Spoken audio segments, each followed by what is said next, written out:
자, 오늘 또 계시록 16장에 있는 말씀으로 우리 함께 은혜를 받도록 하겠습니다.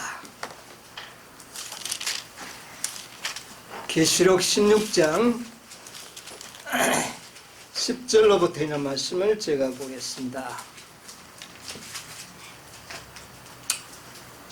또 다섯째가 큰 대접을 짐승의 보호자에 서두니 그 나라가 곧 어두워지며 사람들이 아파서 자기 혀를 깨물고 아픈 것과 종기로 인하여 하늘의 하나님을 회방하고 저의 행위를 회개치 아니하더라.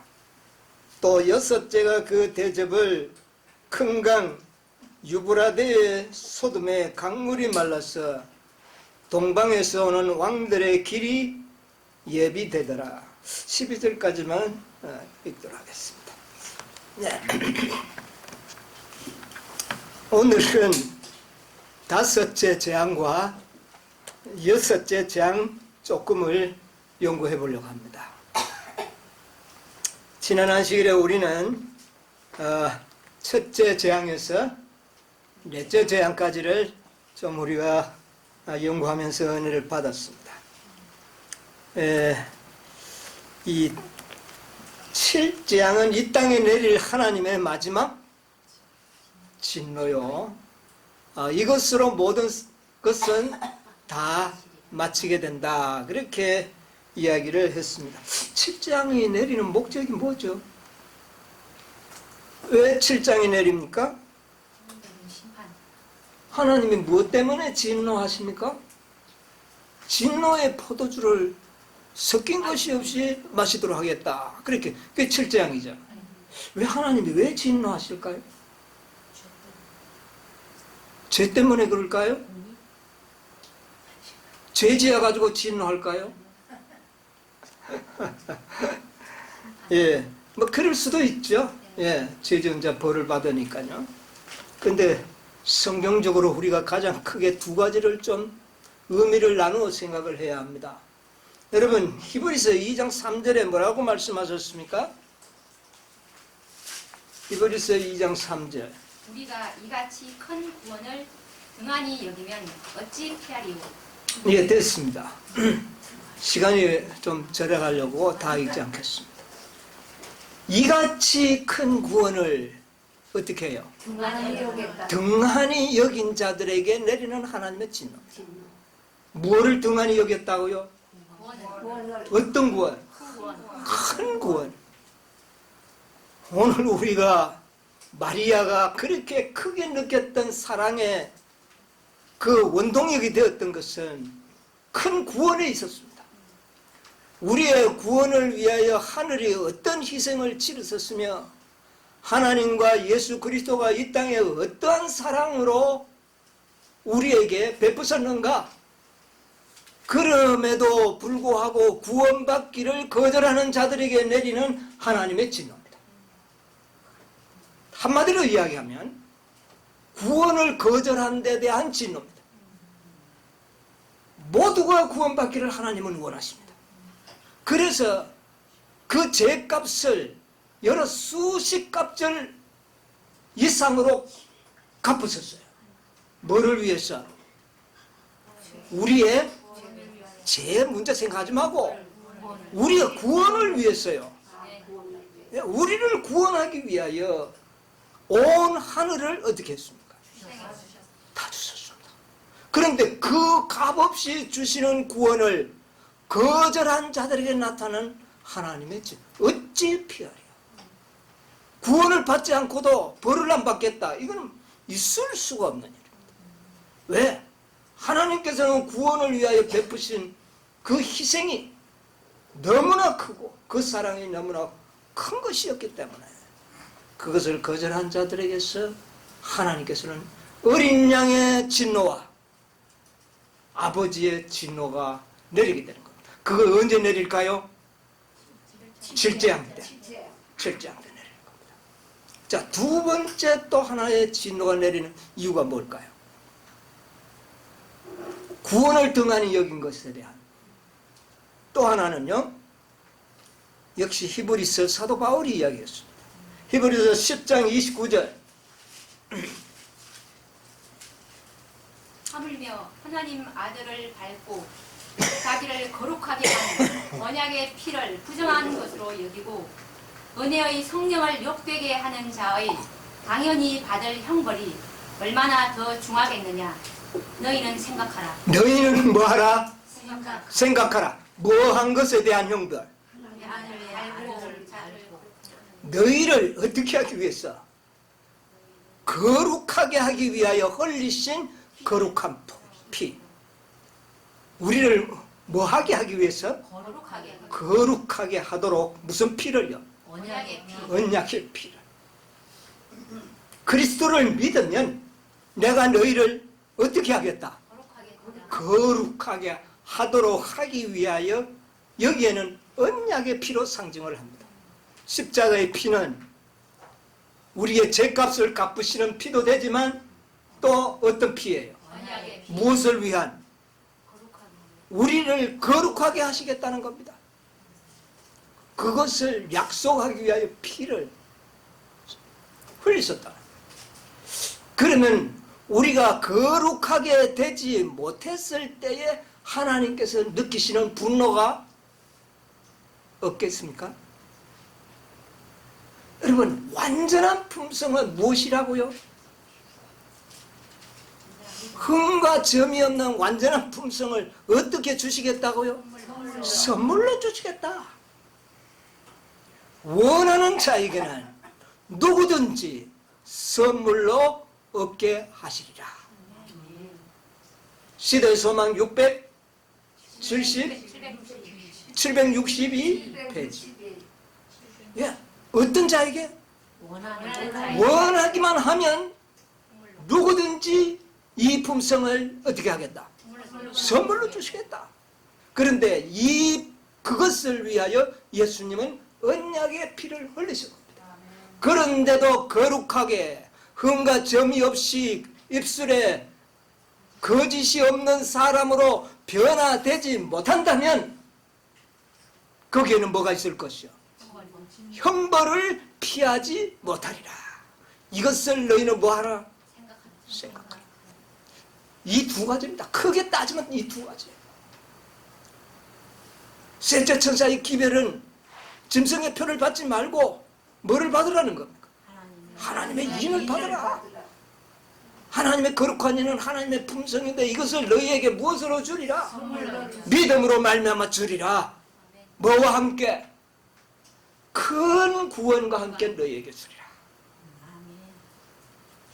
이 모든 것을 믿음으로 준다는 말은 선물로 준다는 말입니다.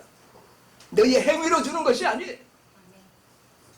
이렇게 큰 구원과 거룩하게 언약하신 피를 부정한 것으로 여기고 여전히 부정한 가운데 우리가 존재한다면, 그래서 짐승의 표를 받는다면 하나님의 진노에 뭐를요? 여러분, 우리가 거룩하게 되지 못한 그 자체가 죄입니다. 여러분, 뭐 도적질하고 뭐하고 이건 문제 아니에요. 우리가 거룩하게 되지 못하는 그 자체가 죄. 불완전히 죄라는 것을 깨달을 필요가 있다. 여러분, 죄가 딴 게 아니에요. 우리는 죄를 자꾸 이상하게 만들어서, 물론 그 죄입니다. 그러나 한마디로 이야기하면 구원을 받지 않은 것이 죄요, 완전하게 되지 못하는 것이 뭐요? 죄라는 것입니다. 이것을 깨닫게 되시길 바랍니다. 마지막 때는 하나님께서는 온전히 완전한 것만 어떻게 해요? 받으실 것이다. 불완전한 것은 다 죄로 여길 것이다. 그런 자들에게 하나님께서는 진노를 어떻게 해요? 쏟으신다는 거죠. 그게 무엇으로 나타날까요? 그게 7장입니다. 그게 7장입니다. 하나님께서는 완전한 때에 완전한 것을 요구하십니다. 아무 때나 완전을 요구하지 않습니다. 마지막 재림 때에 주님을 맞이할 모든 영혼들은 다 무엇으로 준비되어 있어야 할까요? 완전이라는 하나님의 품성을 가진 자들만이 주님께서는 받으실 것이에요. 아멘. 불완전히 죄예요. 이런 자들에게 하나님께서 부으시는 진노. 왜 그것이 진노로 나타나느냐? 암만 해도 안 됩니다. 이래가지고는 안 되죠. 무엇으로 줬는데? 선물로 줬는데. 너희들이 원하기만 했다면 누구든지 가질 수 있는 것이었는데 그것을 부정한 것으로 여겼으니 뭐를 받을 수밖에? 하나님의 진노를 받겠다는 것입니다. 오늘 이것을 7재앙을 통하여 하나님이 내리시는 진노가 무엇인 것을 우리가 이제 배워야 돼요. 지난 시간에 넷째 재앙까지 공부했습니다. 오늘은 이제 다섯째 재앙인데 이 재앙을 통하여 하나님의 공의로움이 나타난다고 그랬죠. 네, 하나님이 공의롭습니다. 형벌 받을 자에게는 결단코 면제치 아니하시리라. 이게 공의. 벌을 받아야 할 자가 벌을 받지 않는다면 죄가 영원히 존속되는 하는 결과를 가져올 거예요. 그러므로 죄를 없애고 죄를 형벌하는 것은 그것도 역시 하나님의 뭐다? 공의로. 그래서 이 다섯째 재앙, 넷째 재앙 계속 보면 하나님의 심판하심이 참되고 의롭시도다. 참되고 의롭다고 늘 그렇게 재단이 이야기하고 또 대접을 붙는 천사들이 그렇게 선포하는 것을 보게 되는 겁니다. 자, 이제 우리 다섯째 재앙. 다섯째 재앙이 어디에 부어집니까? 10절에 다섯째가 어떻게 해요? 짐승의 보호자의 소돈이 그 나라가 곧 어떻게 해진다고요? 어두워진다. 이게 재앙이에요. 여러분, 어두워지는 게 재앙입니까? 그러니까 그렇게 했더니 어떤 일이 일어났어요? 어두워지면 사람들이 아파서 혀를 깨물고 엄청난 고통을 느끼는 것이죠. 대접을 짐승의 보호자에 쏟는다. 짐승의 보호자가 어디예요? 로마 바티칸? 뭐 거기 보호자 맞죠? 거기 누가 있으니까요. 짐승이 있잖아요. 예. 법안권의 수장이 거기에 거처하면서 거기서 전 세계의 모든 신자들을 통치하고 있지 않습니까? 전 세계를 통치하고 있지 않습니까? 자, 거기에 뭐가 부어진다? 다섯째 재앙을 부는다. 그러니까 거기에 보호자가 어디게 된다? 곧 어두워지다. 여러분, 이거는 뭐 영적으로 해석하기보다 실제적으로 뭐 그렇게 믿읍시다. 네, 그렇게 봐도 됩니다. 왜 이 짐승의 보호자의 흑암으로 재앙을 내릴까요? 짐승들, 로마 캐토릭 아닙니까? 그죠? 로마 캐토릭이 보니까 자의로 행하면서 모든 진리를 어떻게 했어요? 땅에 짓밟고 던지고 그렇게 했잖아요. 그들은 빛을 사랑했나요? 빛보다 뭐를 사랑했습니까? 여러분이요, 이 짐승은 빛보다 어두움을 어떻게 해요? 사랑한 자들입니다. 그러니까 그들에게 뭐를 부으는 겁니까? 그들이 뭐를 원했기 때문에? 어두움을 원했기 때문에 정말 지척을 분간할 수 없는 어두움으로 그들에게 허락하는 겁니다. 여러분, 어두움이 짙으면 여기 보니까 아파서 혀를 깨문다 그렇게 했는데, 여러분 감기 몸살 알아보니까 언제가 더 아픕니까? 밤에요. 낮에 더 아픕니까? 밤에 아픕니까? 밤에 아파요. 낮에는 왜 낮에는 덜 아플까요? 뭐 빛도 있고 또 보는 것도 많으니까 시선이 다른 데 관심이 뺏기는데, 깜깜하고 아무것도 안 보이면 뭐만 생각날까요? 아픈 것만 생각이 나는 거예요.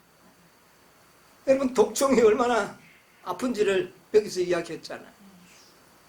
말할 수 없이 가려움과 그 다음에 톡톡 쏘는 통증들, 견딜 수 없는 그런 통증, 욥이 느꼈던 그 통증을 이들은 어떻게 해요? 느끼게 될 겁니다. 느끼게 되면서도 그들은 뭐 하지 아니하더라? 회개치 아니하더라. 하나님의 이름을 회방하고 영광을 주님께 돌리지 않더라. 이들이 얼마나 강팍하고 이들이 얼마나 어두움을 사랑하는 그런 사람들인 것을 확실하게 하나님의 공의로움으로 밝혀냅니다. 오늘날 그런 사람들 보면 건사하죠. 아주 뭐 이런 나비 넥타이 메고 두건 쓰고 나타날 때는 이 세상에 가장 거룩함을 사랑하고 빛을 사랑하는 것 같지만 그들의 마음은 뭐를 사랑했다는 겁니까? 어두움을 사랑했다는 것을 만천하에 공포하면서 그들에게 어두움의 재앙으로 하나님께서는 갚아주시는 것으로 그렇게 나타납니다. 이 어두움의 재앙은 출애굽 때 몇째 재앙이죠, 이게?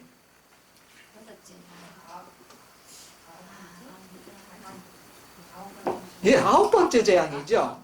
9번째 재앙이고 그 다음에 그 밤에 이스라엘 백성들은 양을 잡고 그랬죠.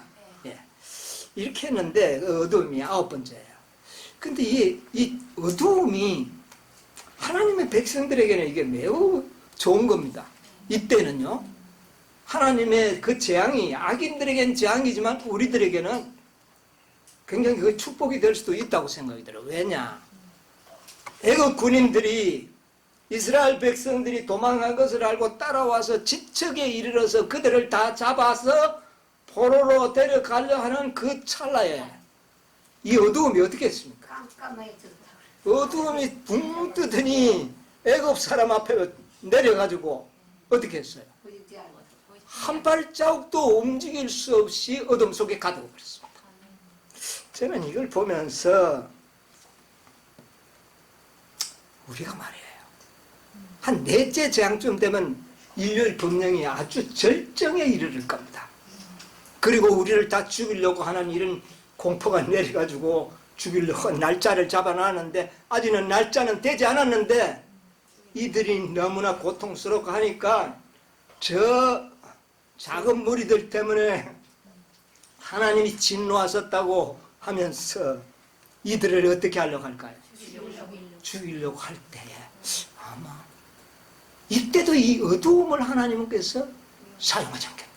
거의 도망치다가 따라 붙었는데 뭐가 딱 내려옵니까? 캄캄함이 내려왔어요. 우리를 보호해 주시고 그들을 한 발자국도 움직이지 못하도록 가두어 버리는 일이 이 어두움이 하지 않을까. 이렇게 짐작해 볼 수가 있을 겁니다.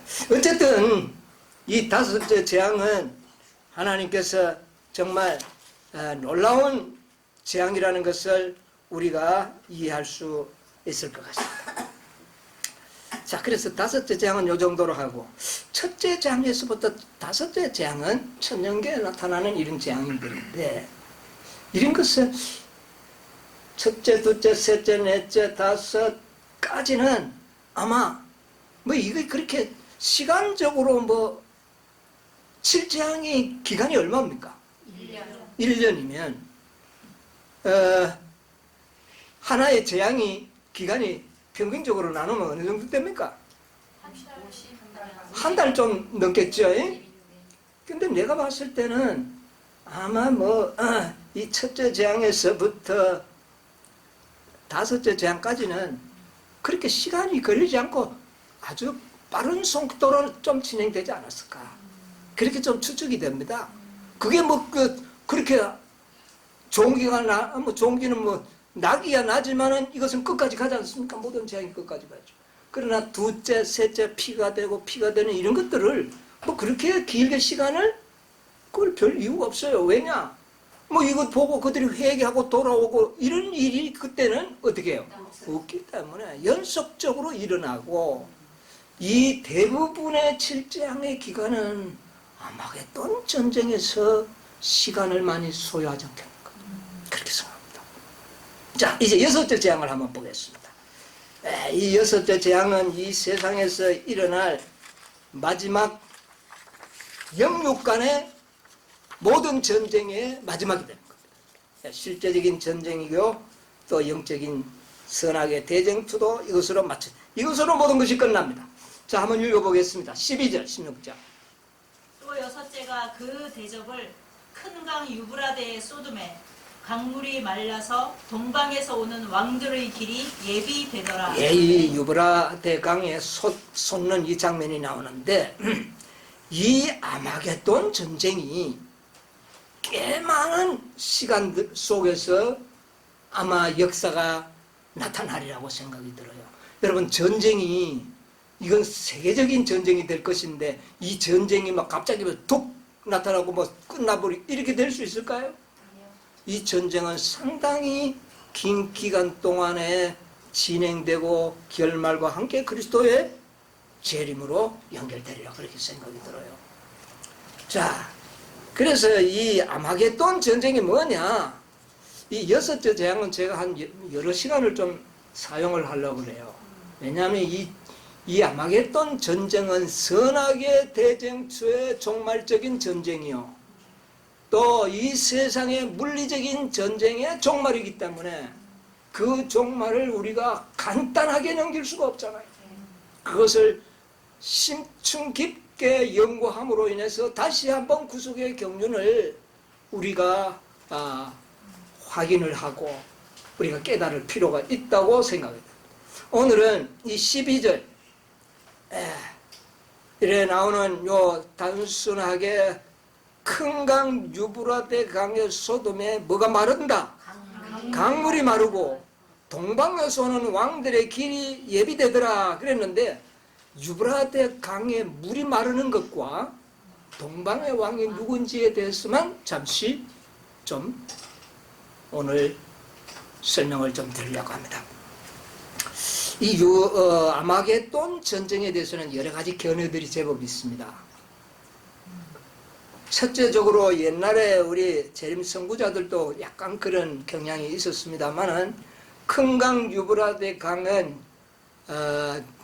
상징적으로 말하면 저 오토만 이슬람 세력들이 약화되는 것으로 그렇게 설명을 했고요. 또 그 다음에 동방의 왕은 실제적으로 동방의 왕들과 서방의 왕들이 전쟁을 할 것으로 그렇게 이렇게 설명을 해왔었습니다. 실제적인 나라로 그렇게 이야기를 했습니다. 그러나 우리가 그때 그 설명들은 그 시대에서는 그렇게 이해할 수 있는 하나의 설명이 됐지만은 오늘날에 봤을 때는 그게 별로 성경적으로 인정하기가 조금 어렵습니다. 유브라데 강이 마르는데 그걸 이슬람 세력이 약화되는 것 어떻게 보면 맞는 것 같기도 해요. 하지만 이슬람 세력이 오늘날 많이 약화됩니까 안 됩니까? 많이 약화됐죠.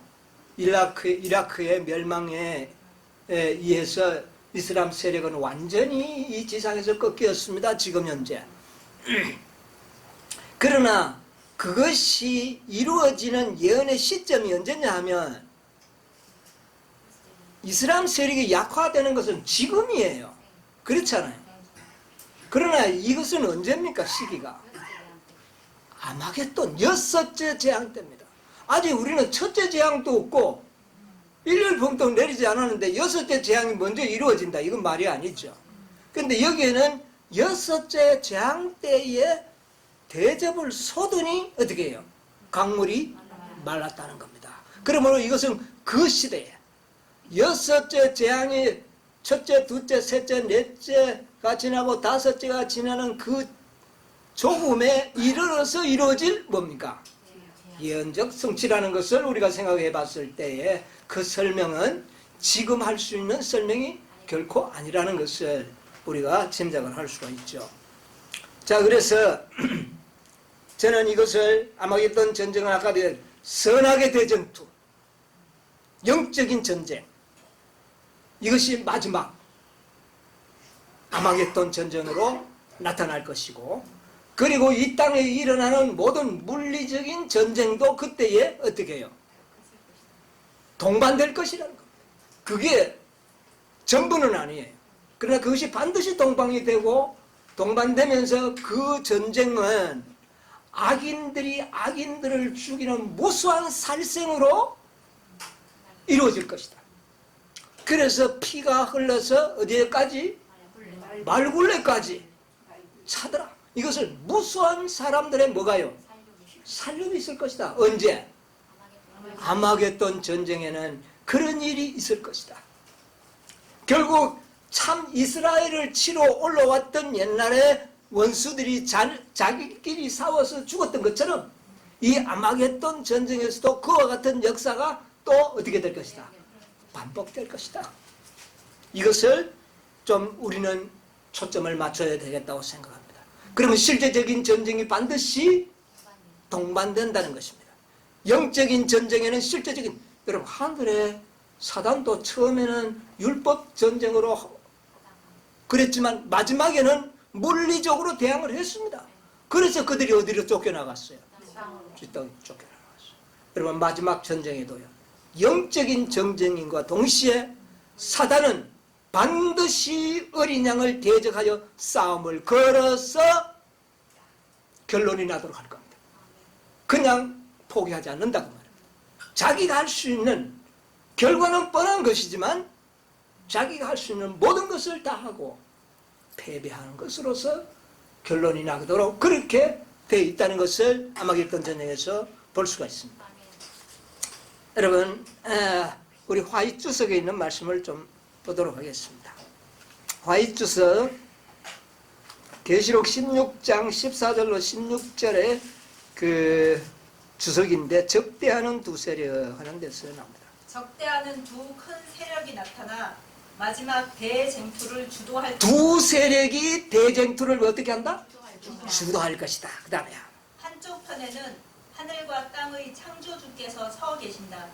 그분의 편에 선 자들은 모두 다 그분의 인을 갖고 있다. 네, 살아계신 인을 갖고 있습니다. 반대편에는 흑암의 왕이 서 있고 그와 함께 배도와 반역을 택한 사람들이 있다. 두 편으로만 갈려져 있습니다. 그리스도와 입맞은 사람, 그 다음에 한편에는 흑암의 왕 사단과 이 세상에 배도한 모든 인간들. 그래서 싸움이 일어날 것이다. 네.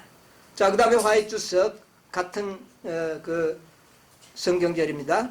하나님의 굳은대가 전장을 주도하. 일곱째 대접을 쏟을 때의 일을 연구할 필요가 있다. 이거 연구할 필요가 있습니다. 악의 권세를 가진 자들이 싸움을 한 번도 해보지 않고 항복하지는 않을 것이다. 여기 뭐라 그랬어요? 싸움을 안 하고 항복할 것이라? 아니라는 겁니다. 예. 자기가 질 것을 알면서도 싸울 것을 이야기하고 있습니다. 계속 보시죠. 그러나 아마겟돈 전쟁에서 하나님의 섭리가 맡은 역할이 있다. 계시록 18장에 나오는 천사의 영광으로 땅이 환하여질 때 선하거나 악한 종교 집단은 잠에서 깨어날 것이며 살아계신 하나님의 군대가 전장에 나아갈 것이다. 전장을 주도할 것이다. 주도할 것이다. 여러분, 사단은 싸움도 안 해보고 항복하지가 않습니다. 그는 영적으로도 끝까지 주장을 할 것이고 육적으로도 끝까지 싸울 것이라. 그런데 전장을 누가 주도할 것이다? 하나님의 군대. 하나님의 군대가 이 전장을 주도할 것이다. 눈에 보이지도 않는 이 작은 무리들, 그게 이 전장을 뭐 하겠다? 주도할 것이다. 주도권이 여기에 있다는 겁니다. 여러분, 놀라운 일이 일어나죠. 자, 계시록 16장 1절로 21절 주석입니다. 16장 1절로 21절 주석. 요한은 마지막 날 있을 제약을 목도함과 합니다. 요한은 그리스도의 재림의 징조로서 일어나게 될 끔찍스러운 장면들을 직접 목도한 증인이었다. 그는 군대들이 싸움터로 질주해 가는 것을 보았으며 사람들의 마음이 두려워함으로 낙담하는 것을 보았다. 땅이 제 자리에서 옮겨지고 산들이 바다 가운데 던져지며 예, 됐어. 시간이 없으니까 거기까지만 읽겠습니다. 군대들이 어떻게 해요? 뭐 하는 것을 보았다? 싸움터로 질주하는 것을. 여러분, 아마겟돈 전쟁에 육신적인 군대들, 실제적인 군대가 전쟁터로 어떻게 해요? 질주해 가는 것을 요한은 계시 가운데 보았다는 거예요. 그러면 영적인 전쟁과 실제적인 전쟁이 함께 어떻게 해요? 일어납니다. 그런데 하나님께서는 기가 막힌 지혜로 악인들 지극끼리 싸우도록 만드실 것입니다. 하나님의 백성들은 무기를 들지도 않고 그들을 뭐 대적하지도 않습니다. 도망만 다닙니다. 그런데 하나님께서 그렇게 만드실 거예요. 그들 스스로가 죽음을 선택하도록 그렇게 만드실 거예요. 어마어마한 유혈 사태가 일어날 것이다. 실제적인 전쟁. 여러분 요새 우리나라의 이 군대의 신무기들이 전 세계에 인기를 얻고 있어요. 각 나라에 우리나라의 전차, 포탄, 무기들이, 미사일들이 아주 인기를 얻고 있습니다. 그리고 각 나라가 신무기들을 어떻게 해요? 개발을 하고 있습니다. 지금 보세요. 지금 러시아와 우크라이나가 어떻게 하고 있습니까? 전쟁을 치고 있어요. 여러분, 이 전쟁을 우리 유심히 봐야 되는 겁니다. 이 전쟁이 유프라테스 강의 물을 마르게 하는 전조전으로 좀 이런 형상으로 일어날 것이다. 어느 한 세력이 급격히 약화될 것이다. 이것을 우리가 좀 점지해 볼 수가 있습니다. 그것은 또 다른 시간에 또 우리가 연구를 해야 되겠고, 자, 그래서 어찌됐든 유브라테스 강의 물이 마름으로 인해서 옛날에 고대 역사에 보면 고대 바벨로니아가 유브라데 강이 마름으로 길이 생기고 그 밤에 뭐가 망해버렸습니까? 바벨론이 망해버렸어요. 이 아마겟돈 전쟁에는 뭐가 멸망을 당합니까? 아마겟돈 전쟁에 멸망당하는 존재. 음녀를 일컬어 뭐라고요? 바벨론. 자, 이 마지막 세상의 종말을 바벨론의 종말로 결부시켜서 성경은 말하고 있습니다. 그를 일컬어 음녀라 그렇게 이야기를 했어요. 법안권을 이야기한 그의 추종자들을 상징적으로 이야기하는 겁니다. 자, 이들의 멸망과 고대 바벨론의 멸망을 결부시키지 않을 수가 없다는 겁니다. 왜? 똑같은 양상입니다. 자, 고대 바벨로니아에 누가 포로되어 있었습니까? 하나님의 백성 이스라엘이 포로되어 있었습니다. 오늘 영적 이 바벨론에 하나님의 모든 백성들이 어떤 상태에 있어요? 포로되어 있는 상태로 있는 겁니다. 자, 고대 바벨론이 멸망을 시켜야 하나님의 백성을 어떻게 합니까? 구원할 수가 있어요. 그렇죠? 영적 바벨론이 멸망한 이후에 하나님께서는 당신의 백성을 어떻게 합니까? 구원하시죠. 하늘로 데려가시죠. 본국으로 가자. 우리의 본향으로 가잖아요. 똑같은 이야기입니다. 자, 고대 바벨론은 난공불락의 성입니다. 이 성을 무너뜨릴 수 있는 그 당시에 어떤 무기도 존재하지 않았습니다. 그런데 뭐가 마름으로? 기가 차게도 그 성은 난공불락의 성이에요. 내성과 외성이 있고 해자가 흐르고 어떤 적어도 침입할 수 없습니다. 식량도 얼마나 오랫동안 먹을 수 있는 식량이 그 성이, 이거는 무너져 멸망하지 않을 성이에요. 오늘날 바벨론이 멸망할 것 같습니까? 현실적으로 봤을 때는 이 바벨론 세력의 주체 세력이 어디입니까? 법안권과 그에 동조하는 개신교, 미국, 이들이 멸망할 것 같아요? 이 세상에 지금 미국과 캐톨릭은 하나가 되어 있습니다. 이 세력을 대적할 세력은 이 지상에 어떻게 해요? 없습니다. 소련이 좀 대적을 했는데 소련이 우크라이나 때문에 지금 죽을 지경이에요. 보세요. 미국은 직접 싸우지 않고 우크라이나를 대신해서 모든 전쟁 물자를 대주면서 누구와 싸우도록 합니까? 러시아와 싸우게 합니다. 러시아가 지금 전쟁 물자가 없습니다. 먹고 살기가 굉장히 힘들어져. 그들의 세력이 어떻게 될까요? 아주 약화시켜버립니다. 자, 이런 식으로 가면 미국과 캐톨릭은, 이 바벨론은 무너지지 않는 고대 난공불락의 바벨론 성과 어떻게 돼요? 같은 겁니다. 그런데 놀라운 것은 뭐가 마른다는 것을 몰랐어요. 물이 마른다는 것을 몰랐어요. 놀라운 일이죠. 유브라데 강이 바벨론 도성 가운데를 흘러갔고 이 도성은 물이 앉은 도성이에요. 그와 같은 그들의 번영과 부귀 권세는 다 이 유브라데스 강의 혜택을 입어서 그렇게 된 겁니다. 그런데 동방에서 오는 고레스가 그 강물을 어떻게 합니까? 말라버립니다. 말르게 하고 신발 신고 건너가서 그들을 하룻밤에 어떻게 했어요? 그 나라가 멸망. 아침에 깨어보니까 왕이 바뀌어 있었어요. 놀라운 일이 하룻밤에. 이런 일이 또 일어날 것이라는 겁니다. 그래서 여섯째 재앙에 유브라데 강에 강물이 마른다. 이것은 뭐의 전조입니까? 바벨론의 멸망의 전조요. 이게 마르면 동방에서 누가 온다고요? 왕이 오는 거예요. 여러분, 고대 바벨로니아와 오늘날 이 영적 바빌로니아의 모든 상황이 어떻게 이렇게 같을 수가 있습니까? 하나님께서는 역사 속에 미래를 기록해 놓은 겁니다. 역사 속의 미래의 예언을 기록해 놓은 것입니다. 그것을 요한이 끄집어낸 거예요. 나타낸 겁니다. 계시를 통하여. 자, 이것을 우리가 한번 이제 연구해 보자고 말이에요.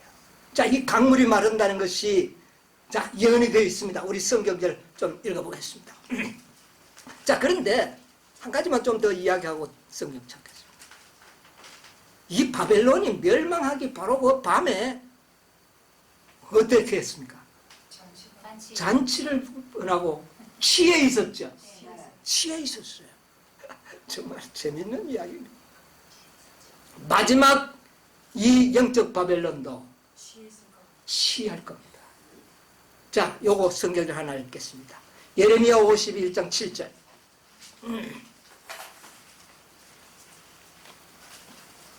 예레미야 51장 7절. 바벨론은 여호와의 수중의 온 세계로 취케하는 금잔이라. 열방이 그 포도주를 마시고 인하여 미쳤도다. 여러분 어떻게 한다고요? 사람을 아주 미치게. 오늘날 이 세상에 옛날에 그날에도 멸망당하던 고대 바벨론 그날 밤에도 하나님의 기이한 성전의 기명으로 마시고 그들이 완전히 어떻게 돼버렸다고요? 완전히 취해서 미친 사람처럼 돼 있었어요. 그런데 마지막에도 어떻게 되겠다고요? 포도주를 마시고 인하여 뭐가 됐다? 미치게 될 것이다. 이런 일이 일어날 것을 이미 예레미야 선지자를 통해서 이야기했습니다. 자, 강물이 마른 것 성경에 예언했습니다. 이사야 44장 27절로 28절.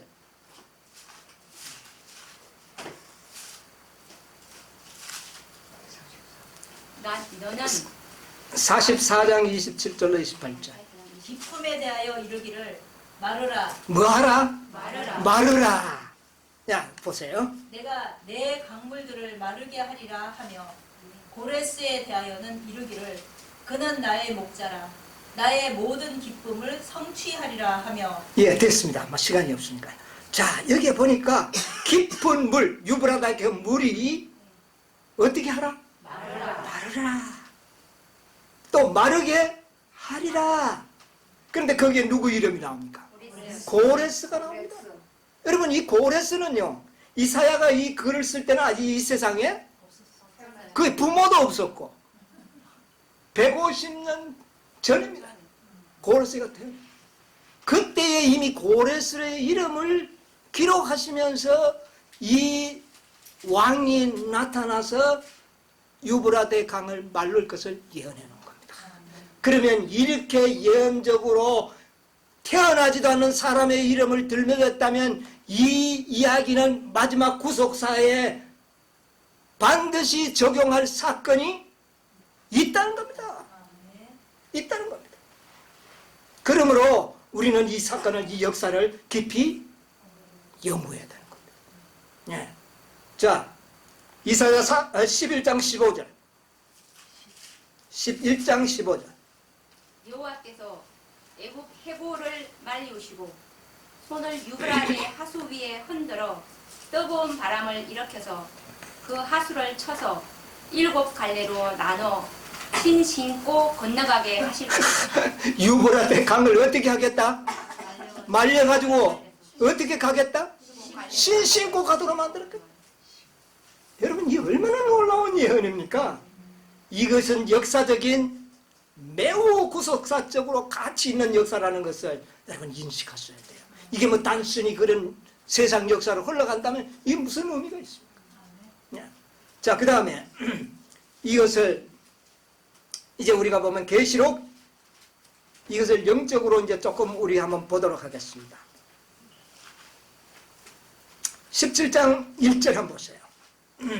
또 7 대접을 예. 또 7 대접을 가진 7 천사 중 하나가 와서 내게 말하여 가로되 이리 오라. 많은 물 위에 앉은 큰 음녀에 받을 심판을 내게 여기 보니까 뭐라고 그래? 음녀가 어디에 앉아 있다고요? 물 위에. 이게 옛날에 고대 그 바벨론 성이 어디에 있었던 것처럼 유브라데 강물 위에 건설되었던 것처럼 이 음녀도 물 위에 앉아 있는 것으로 이것을 대비시키고 있지 않습니까? 예. 자, 그 다음에 5절. 그 이마에 이름이 기록되었으니 비밀이라 큰 바벨론 음녀를 갖다가 뭐라 그랬어요? 비밀이라 큰 바벨론. 바벨론. 그러니까 고대 바벨론과 영적 바벨론을 결부시켜서 연구해야 할 이유가 여기 있는 겁니다.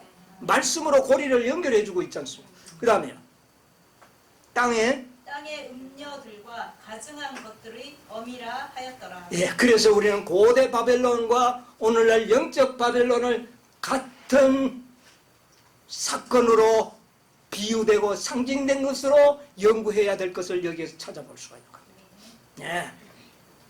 자, 그 다음에 계시록 18장 7절로 8절. 그가 어떻게 자기를 영화롭게 하였으며 사치하였든지 그만큼 고난과 애통으로 갚아주라. 그가 마음에 말하기를 나는 여함으로 앉은 자요 과부가 아니라 결단코 애통을 당하지 아니하리라 하니 그러므로 하루 동안에 그 재앙들이 이르리니 곧 사망과 애통과 흉년이라. 그가 또한 불에 살라지리니 그를 심판하신 주 하나님은 강하신. 자, 여기에 보니까 이 영적 바벨론이 무너질 것 같지 않은 이 바벨론이 18장에는 이 바벨론이 뭐를 예언하고 있습니까? 무너질 것을 예언하고 있지 않습니까? 예. 나는 과부가 아니라 결코 애통을 당하지 아니라 큰 소리 쳐요. 난공불락의 성입니다. 누가 이 세력을 꺾을 세력이 이 지상에는 없어요. 소련도 이제 힘이 약화되고 다 약화됩니다. 예. 뭐 중국도 별 볼 일 없어요. 예. 이렇게 약화되는 이들이 멸망할 것을 예언하는 겁니다. 그런데 거기 보니까 하루 동안에 어째요? 하루 동안에 재앙이 이르러서 그들이 무너질 것이다. 그들이 무너지는 것이 순식간에 무너질 것이라는 것입니다. 뭐 세력이 약화되고 이런 게 아니고 강성에 가다가 하룻밤에 어떻게 돼요? 하룻밤에 물이 말랐던 것처럼 하룻밤에 지지가 없어진 겁니다. 예, 바벨론을 지지하던 이 땅의 모든 나라와 족속과 방언들이 하루 동안에 지지를 처리할 것이다. 하루 동안은 뭡니까? 재앙이 내리는 시기 아닙니까?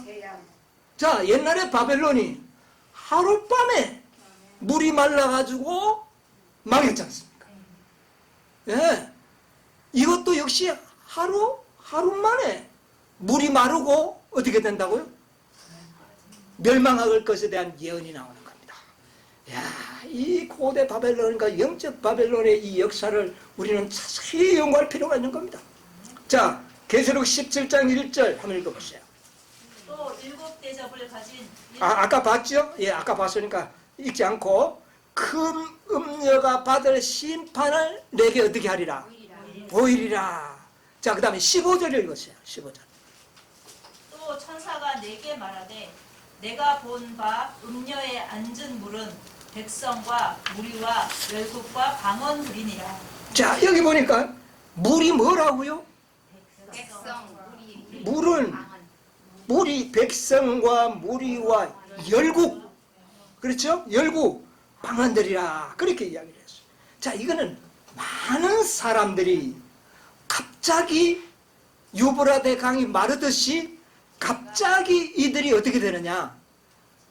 바벨론을 추앙하던 이들이 하룻밤에 하루 동안에 재앙 동안에 지지를 어떻게 하리라? 완전히 철회해버릴 것에 대한 예언입니다. 이게 가능한가? 이게 가능한가? 요거 연구하려면 다음 시간에 한 번 더 시간을 쓰겠습니다. 여러분, 우리가 저 다니엘서 11장 45절에 보면 그 예언과 결부해서 이 예언은 연구해야 됩니다. 그들이 거룩한 북방왕이 장막궁전을 어디에 세우려고 할 때 거룩한 산 사이에 세우려고 할 때에 어떻게 되겠다고요? 그들이 멸망이 임할 것이다. 이것이 바로 아마겟돈 전쟁 때입니다. 이때 갑자기 그들의 지지를 철회하는데 이유가 뭐냐면 그의 장막궁전을 어디에 세우려 한다? 거룩한 산 사이. 저 중동, 그건 다음에 또 연구하겠습니다. 자, 어쨌든 거기에 세우려 할 때 이것만은 안 되겠다. 이것만은 안 된다. 이래서 바벨론 세력에 항거하는 세력이 일어나는데 이 전쟁에는 바벨론의 연합군과 바벨론의 연합군을 속으로 꿍꿍거리면서 큰 말을 하지 못했던 반대 세력 간의 싸움이 될 것입니다. 그러니까 악인들과 악인들의 뭐가 될까요? 바벨론을 지지하는 서방 세계와 경제적인 압력에 의하여 마지못하여 굽신거리던 반대 세력들이 이때는 딱 나누어집니다. 그러면서 전쟁이 일어나는데 바벨론 세력이 꺾일 것을 이야기하는 겁니다. 자, 그것을 우리가 한번 좀 연구를 해보도록 하겠습니다. 자, 바벨론의 지지 세력이 무너질 것을 이야기하는데 이것이 바로 다니엘서 11장 45절에 그 산사에 베풀 때에 그 끝이 이르르니 도와줄 자가 없으리라. 이 예언이 성취될 겁니다. 이것이 언제 일어날 사건이냐? 7장 동안에 일어날 사건입니다. 자, 그 다음에 계시록 17장 15절 16절 읽어보세요. 또 천사가 내게 말하되 내가 본 바 음녀에 앉은 물은 백성과 무리와 열국과 방언들이니라. 아까 읽었던 말이죠. 그런데 열불과 짐승이 그랬어요. 여러분, 열불은 뭘 상징합니까? 세상의 열국, 이 세상에. 그 다음에 짐승은요? 아닙니다. 여기 짐승은 법안권이 아니에요. 여기는 음료로 나옵니다. 법안권은 음료로 나오고 짐승은 붉은 짐승을 이야기합니다. 이것도 또 연구해야 되지만은 제가 그냥 결론만 이야기하면 사단의 세력입니다. 용에 입과할 때 이 용의 세력을 짐승으로 이야기한 겁니다. 그래서 이 열국, 세상 열국과 용의 세력들이 음녀 바벨론을 미워하여 완전히 어떻게 하겠다? 망하게 하고 벌거벗기겠다. 그래서 서로 죽이다가 보니까 피가 너무나 흘러서 피가 어디까지? 말굴레까지 살생이라. 이게 하나님의 지혜입니다. 악한 자들로 악한 자들을 대적하고, 그러나 승리는 어느 편에 있다? 용과 요 아마게돈 전쟁에 열국들에게 승리가 있고 바벨론은 완전히 망하여 벌거벗겨진다. 수치를 다 드러낼 것이다. 이렇게 될 것을 예언하고 있는 겁니다. 그런데 그것이 하룻밤에 이루어지겠다는 겁니다. 예, 다니엘서 5장에 우리가 연구해 보면 그 밤에 한번 읽어봅시다. 요 한번 딱 점을 찍고 넘어가야 되겠네. 30절로 31절. 그날 밤에 갈대아 왕 벨사살이 죽임을 당하였고 메대 사람 다리오가 나라를 얻었는데 때에 다리오는 62세였다. 자, 그날 밤이니까 며칠입니까?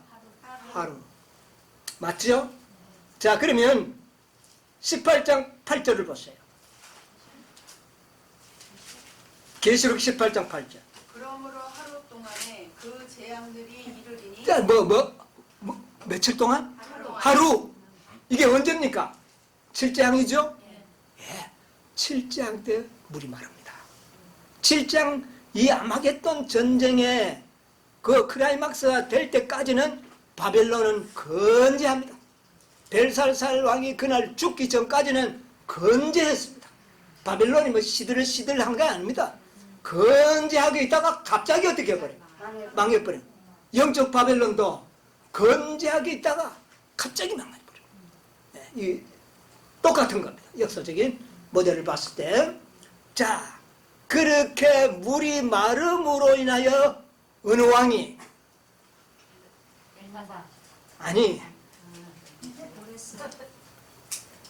16장 12절. 큰 강 유르보라 같은 강에 소돔의 강물이 어떻게 해요?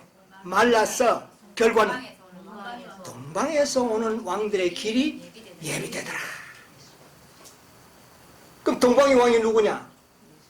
어떤 사람들은 동쪽의 세상 나라들이라고 그래요. 그렇게 설명을 하면은 이게 모든 역사와 이 말씀들이 다 틀어져 버립니다. 맞지 않아요? 자, 동방에서 오는 왕이 누군가? 오늘은 왕들이 아니고 왕. 동방의 왕이 누군가? 이것만 오늘 연구하고 동방의 왕들에 대해서는 다음 안식일에 연구하겠습니다. 네. 동방의 왕이 누군가? 자, 한번 생각. 이사야 40장 3절. 이것을 이야기하기 전에 제가 왜 이 말씀을 드리는가 하면 동방에서 오는 왕들의 길이 어떻게 해요? 예비된다는 이 단어가 천한 자들에게 사용되는 단어입니까? 존경하는 자들을 위한 단어입니까? 이게 성경에 예비한다는 말이 어떻게 쓰여 있는데 한번 보자고 말입니다. 이게 세상에 멸망당할 왕을 갖다가 예비하더라 이런 말을 사용하지 않는다는 이야기입니다. 뭔 말인지 알죠? 멸망당할 왕들을 위하여 뭐 길을 예비하고 뭐 와가 죽으면 죽는 거지. 예? 예비할 필요가 있나요? 없죠? 자, 이사야 40장 3절 보세요. 외치는 자의 소리여 가로되 너희는 광야에서 여호와의 길을 예비하라. 뭐하라? 여호와의 누구의 길을? 여호와의 여호와가 오는 길을 예비하라. 그러니까 여호와같이 존귀하고 거룩한 분이 올 때에 무슨 단어를 사용합니까? 예비라는 말을 사용했다는 겁니다. 또 하나 볼까요? 40장 3절. 62장 10절 이사야. 62. 성문으로 나아가라. 백성의 길을 예비. 야, 여기에 백성은 어떤 백성입니까? 악한 백성입니까? 아니에요. 하나님의 거룩한 백성들을 위하여 길을 뭐하라? 예비하라. 예, 아주 이거는 존귀한 말씀으로 사용되는 단어라는 이야기입니다. 자, 그 다음에 아모스 4장 12절. 아모스 4장 12절. 그러므로 이스라엘아 내가 이와 같이 내게 행하리라. 내가 이것을 내게 행하리니 이스라엘아 내 하나님 만나기를 예비하라. 하나님을 만나기 위하여 뭐 하라? 예비하라. 예비하라. 예비하라는 단어는 아무데나 쓰지 않는다는 겁니다. 예, 존귀한 자들을 위하여 사용되는 단어라는 것을 의미한다는 겁니다. 자, 그 다음에 마가복음 1장 3절. 광야에 외치는 자의 소리가 있어 가로되 너희는 주의 길을 예비하라. 무슨 길을? 주의 길. 누가 했던 일입니까? 침례 요한. 침례 요한이 주의 길을 예비하는 사람. 그래서 예비한다는 말은 존귀한 분들을 위하여 사용되는 단어라는 겁니다. 그러므로 동방의 왕이 오더라 이 세상의 왕들과 지극히 싸울 왕들을 준비한, 이건 예비하다라는 말을 여기에는 전혀 사용할 수 없는 단어라는 것이죠. 그래서 이것은 우리가 조금 생각해야 돼요. 그럼 일반 왕들을, 악한 왕들이 오기는 와요. 그거는 성경에 어떻게 표현했는가? 16장 14절 보세요. 저희는 귀신의 영이라 이적을 행하여 온 천하 임금들에게 가서 하나님 곧 전능하신 이 큰 날의 전쟁을 위하여 그들을 모으더라. 그들을 뭐 하더라? 예비하더라? 아니에요. 그들을 불러 모으는 겁니다. 모아가 뭐 하려고요? 전쟁해서 어떻게 하려고? 그곳에서 심판을 받고 형벌을 받도록 하는 것이죠. 예비하는 게 아닙니다. 그러므로 이 12장에 나오는 동방의 왕과 여기에 나온 천하의 왕들은 다르다는 겁니다. 이것을 우리가 염두에 둬야 돼요. 이 동방의 왕은 누구냐? 우리가 아까 읽었죠? 바사왕 고레스는, 이거 에스라 1장 1절로 3절에 있는 말씀인데, 그 고레스가 중건령을 내리는 겁니다. 시간이 없어 안 읽겠습니다. 자, 이사야 41장 2절을 보겠어요.